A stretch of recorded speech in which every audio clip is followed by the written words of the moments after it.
Video kamar indekos dipenuhi tumpukan sampah menjadi viral di media sosial.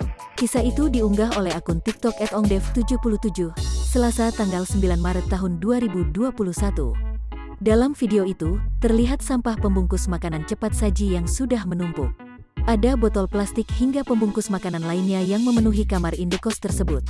Video viral itu diunggah oleh Devar 26 tahun dari Bandar Lampung. Saat dihubungi, Devar mengatakan videonya direkam di sebuah indekos seminggu yang lalu. Devar merupakan tetangga yang tinggal di dekat indekos itu. Menurutnya, kamar yang dipenuhi sampah itu ditempati oleh seorang pria. Dirinya mengungkapkan, di dalam kamar itu ada sampah kardus pembungkus makanan, plastik, kertas, dan botol plastik. Devar pun mengaku tak tahan melihat kondisi kamar indekos itu.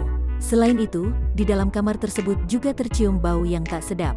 Namun, Devar tak mengetahui sejak kapan penghuni tak membuang sampah di kamarnya. Ia mendapat informasi soal kamar yang dipenuhi tumpukan sampah itu dari penjaga indekos dan penghuni yang lain. Kemudian, dirinya dan penjaga indekos itu mencoba untuk membuka kamar tersebut. Dirinya berujar, kamar penuh sampah itu sudah ditinggalkan penghuninya. Ia tak mengetahui apa alasan penghuni tidak membersihkan kamarnya. Saat ini, kamar yang tak dihuni tersebut sudah dibersihkan.